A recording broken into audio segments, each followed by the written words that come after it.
The challenge, the opportunity to connect. The 1960s, a time of imagination and change, a time of anger and fear.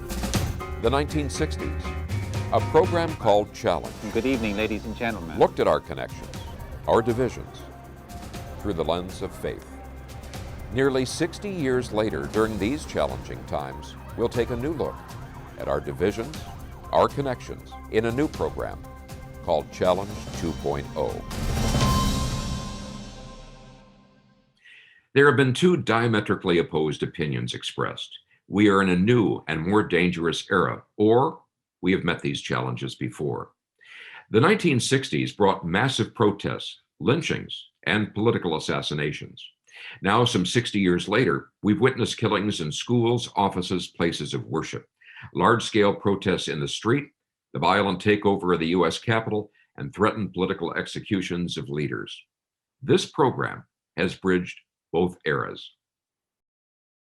Well, today we welcome Father William Tracy, one of the original hosts of Challenge program, now 101 years young, and Rabbi Ted Falcon, who, although he was not one of the original hosts of Challenge, has worked very, very closely with Father Tracy. So Father Tracy and Rabbi Ted, welcome and thank you for joining us today.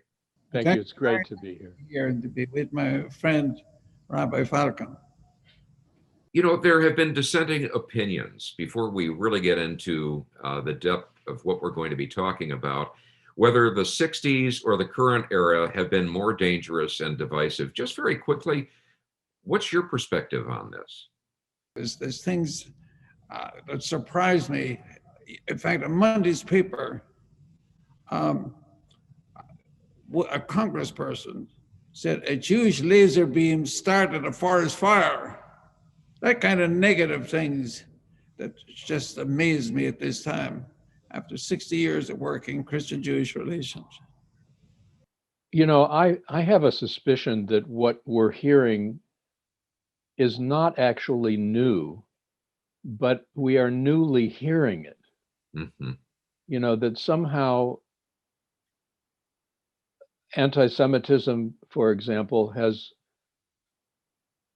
kind of flowed into more public view. So we are hearing the broadcast of voices of hate and exceptionalism that I suspect have always been there. But the power of social media, the power of the internet, Mm-hmm. The ease of mass communication has enhanced the capacity of those points of view to reach more people and therefore to be far more dangerous. Well, it's somewhat painful to me to discuss this whole subject of anti-Judaism because my church has had a bad record on it. But I believe in evolution in medicine, communications, and so on. So there's evolution taking place in my church today where over the past 60 years, I've had a very good relationship between Jews, but I'm sure there's some residue from past centuries that surface would account for the prejudice too. As we look back to the 1960s, and the original program Challenge, came about with the idea that if there was interfaith dialogue, that perhaps that might lower the temperature a little bit, as it were. How did each of you become interested in interfaith dialogue and joint action? Well, I'd like to respond to that first. I was born in Ireland. There were about 5,000 Jews in Dublin. I had no contact with them. Or till I came out here. I never met a Jewish person until 1960. At that time, the local Rabbi Levine, was meeting with William Warren, the manager of Como, discussing the possibility of a TV program with a rabbi, a Catholic priest, and a Protestant minister. And the rabbi came to the Catholic Archbishop to look for a priest. I knew nothing about this negotiation. So one day, the Archbishop met me. I changed my life with one sentence. He says, Rabbi Levine has some idea for a TV program. Go down and talk to him. That was the beginning of a wonderful 25-year friendship with the rabbi and the beginning of a TV program to try and enter into dialogue with Jews. As a matter of fact, speaking to a Jewish community sometimes later, one of them said to me, well, it's not what you said today. When I see you on Sunday night talking to a rabbi, I'm happy. Rabbi Ted, how about your experience? What got you involved in this? I grew up in a different world. I grew up in Cleveland, Ohio. My early years were spent in a community called Cleveland Heights, which had a reasonable proportion of Jewish people, certainly not the majority, but I had friends who were Jewish. I had friends who weren't Jewish. I was aware of differences. But I was also aware that there were sections of Cleveland where Jews could not live. There were some of the nicest sections around Shaker Heights where Jews and African Americans were not welcome, and it was not hidden. It was known.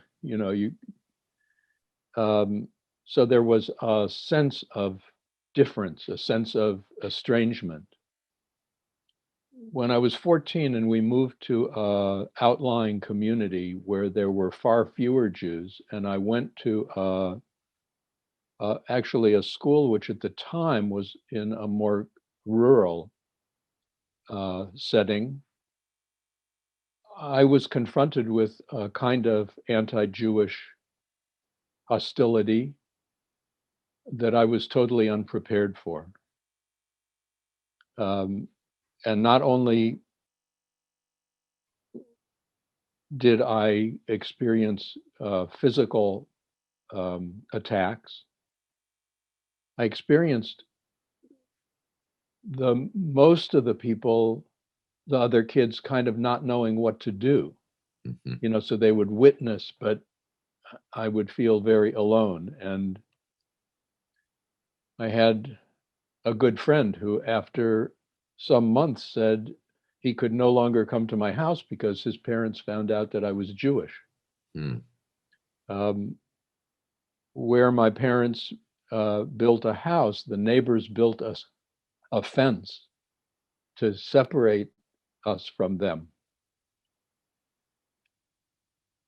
The kind of animosity and the kind of like personal attacks and being called a Christ killer and led me to want to explore, what is this? The Catholic Church has undergone significant evolution with respect to views on Jewish, Christian, Jewish Catholic relationships. My initial, the antagonism that I experienced was at the hands of Catholics. The healing also came at the hands of Catholics, which was, I think, very important. Unfortunately, I think there are some inbuilt anti-Jewish prejudices, within the Christian tradition. And I mean that within the Christian Bible, because it is hard for people to really appreciate that Jesus was actually Jewish. His followers were Jewish. This was not, sometimes when I'm talking to church groups, I ask them what religion was Jesus, and there's often this blank look because, well, he must have been Christian. When I came to Seattle in 1993, one of the first places I heard of was Camp Brotherhood. And one of the first people I met was Father Tracy. Could both of you describe that initial meeting, how you came to know each other and what those early interactions were like? for me, Camp Brotherhood was changing my life, meeting with the rabbi. He was exposed to some of the same things that Rabbi Falcon talked about from the time he was in grade school. So his ideal was to have a place where people could come, particularly young people, could come and mix with them and have meals, have sports and so on. Eliminate the prejudices that they heard from their parents so that you could have a spirit of unity there. So we bought this 300-acre farm and set it up, got a lodge on it, and brought people there. That was our effort to promote unity among all kinds, understanding, unity in our country that's so needed today. So for 50 years, we operated Camp Brotherhood. And one of my special moments in life was Rabbi was in an automobile accident. I was in a hospital. I went to see him the day before he died. I took his hand and promised him I'll keep trying to work for his vision, for unity and peace among people. And I think that helped, from my viewpoint, to make up for some of the past as a Catholic priest holding the hand of a rabbi who died the next day, promising to work for his vision. Through the years, when I was actively with a congregation in Seattle, I would do a retreat at least once a year, and I would do it at Camp Brotherhood, and I participated several times as member of the board. I honor very much and am extremely grateful for the many meetings and conversations that I've been able to have with Father Tracy. Although he's right here, I still would say that Father Tracy is a most remarkable being and has carried a vision, a commitment, a purpose, and a deep energy of love with incredible consistency, and has been a tremendous blessing in my life, and I think without a doubt in the life of our community. Thank you, Rabbi, very much. I appreciate these kind words. Perhaps I would like to mention a person who is a big influence on my life. The audience would probably never heard of him. His name is Jules Isaac. Jules Isaac was inspector of education for the French government. And he thought when the Nazis came, this might spare him. He found out that his name was on the list to be arrested. He went into hiding with his wife and family. Came home one night and found his house was ransacked and they were taken away. So he couldn't live without them. He went to the police station to turn himself in. The police officer said, "You're late. It's 8 o'clock. Come back tomorrow." Meanwhile, some friends got to him and said, his wife had left a message for him. "Stay alive. The world is waiting for what you have to offer." In other words, a history of Christianity and Judaism. So he eventually got to see Pope John the 23rd and got a law passed by all the Catholic bishops of the world in December 8, 1965 that said, "For the sake of our common patrimony with the Jews, the church that cries hatred, persecution, displays of anti-Semitism staged against Jews at whatever time in history and by whomsoever." And so that to me is one of the comforting things about it, the fact that he had a 2-hour visit with Pope John the 23rd, who was thoroughly sympathetic to him and sad over the past history. So he made a beginning in a new era between Jews and Christians, a very important one for the world. As we look back at the 1960s, as you were just discussing there, it appeared that in America we were becoming more open, more accepting of diversity. But the events of the past few years suggest that we are moving back to more tribalism, more rejection, more acceptance of even violence against those who are different from us. Does that surprise you? And I would guess why or why not? Well, for me, I see great hope, and in spite of the differences in our society today, when we Jews and Christians get together, we have a common message, about the identity of a human being, taken from Genesis chapter 1, verse 27. They were made to the image and likeness of God. That's the basis, whether we're Republicans or Democrats, Americans or not. We're all carry something of God in us. So that calls for respect for the individual. Because if you take that away, you have nothing left. You can't have a place for Hitler or Stalin or somebody like that.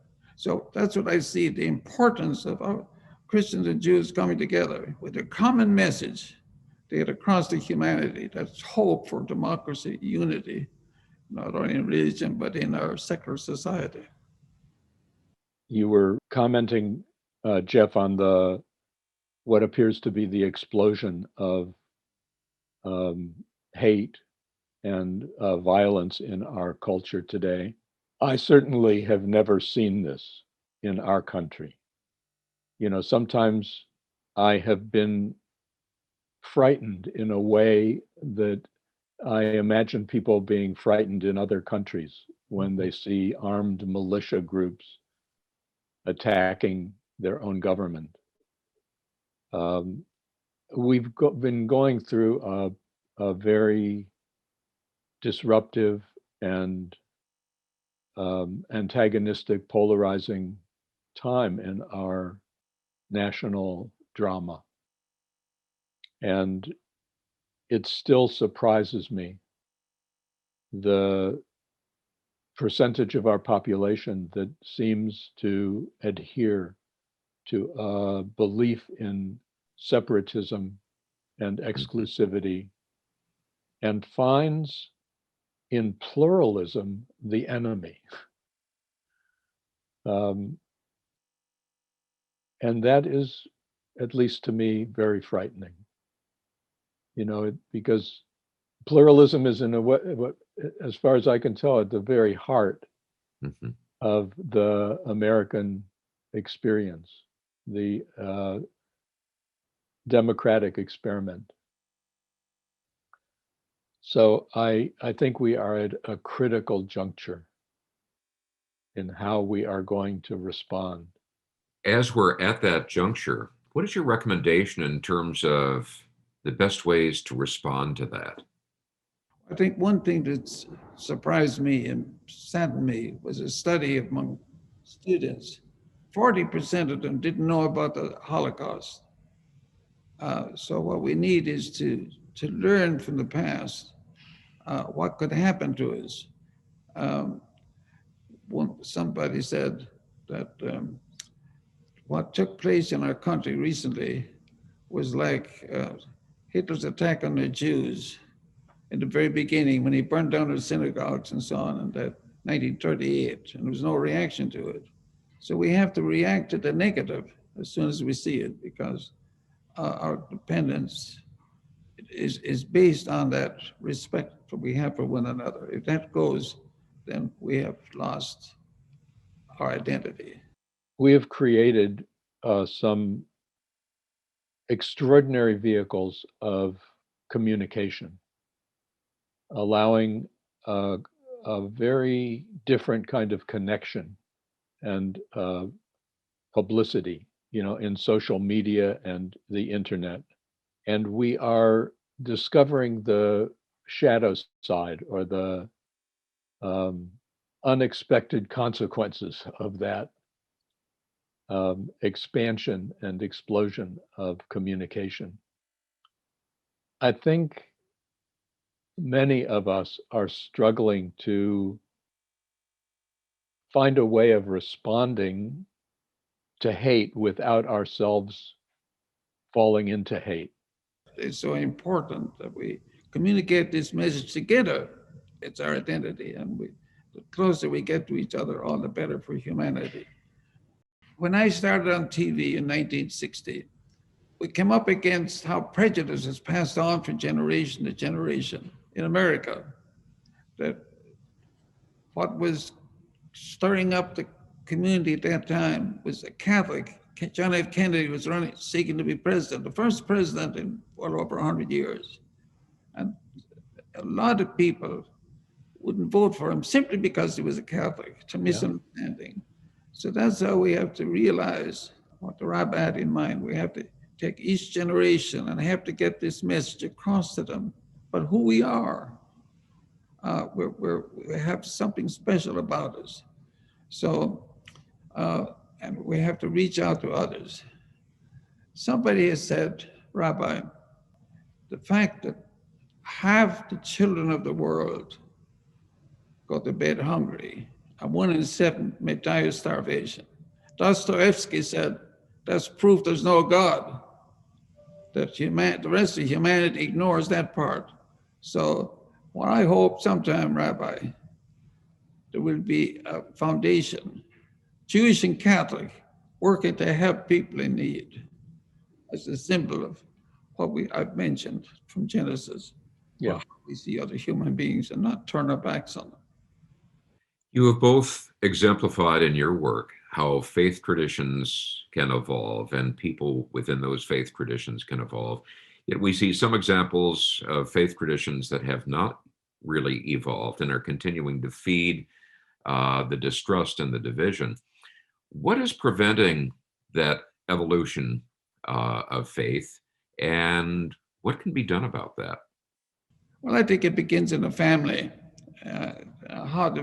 What the values that are passed on. We're learning from the virus at the present time that we have all means of communication, but we have to stay away from each other because the virus tells us how fragile we are. Mhm. So we have to address that the important thing of education is how the parents teach their children. So I think we have Catholic schools and colleges, high schools, but I think the area where we need to concentrate, from my viewpoint as a pastor for 75 years, is how we deal with parents. And that's why I was fortunate to have an opportunity to speak to 2,000 couples preparing for marriage, to help them realize that they're the best teachers of their children. The issue that we are confronting is really a profound issue that humankind has been confronting for thousands of years, for millennia. Mhm. Like we go back and we read literature, whether it's Torah or the sayings of Jesus or the teachings of Muhammad, or even before that, and we find a spiritual wisdom it's the same spiritual wisdom. You know, when 8th century, before the Common Era, when a prophet in the northern kingdom of Israel named Micah said, what is asked of you? What does God ask of you? Mhm. Only to do justly and to love kindness and to walk with integrity with your God. I mean, when Amos in the same century said, let justice roll down like waters, righteousness like an ever flowing stream, we're still essentially encountering the same issue that we've always been encountering. The degree to which, I personally believe that interfaith activity, interfaith dialogue, interfaith communication is one of the ways, not the only way, Mhm. but I think it's one of the ways of helping us awaken to who we are, to what actually is going on here. The one manifests as the many. When the many forget that we are one, we wind up killing each other in Mhm. one way or another. And we wreak havoc with our environment, and we look idly by as children starve and people suffer. I might just ask you in conclusion, you both remain very busy. What do you view as your main priorities today and going forth? As the rabbi said, there's a spirituality, a presence of God in me that I can try and share with others in prayer. And I do write articles for those who took over from Camp Brotherhood, Paths to Understanding, where I'm very much encouraging them to carry on this vision that was granted by Rabbi Levine. and the way he changed my life, because I never heard of Christian-Jewish relations in the seminary, but meeting him opened up to me. So that's why I'm doing it at the present time.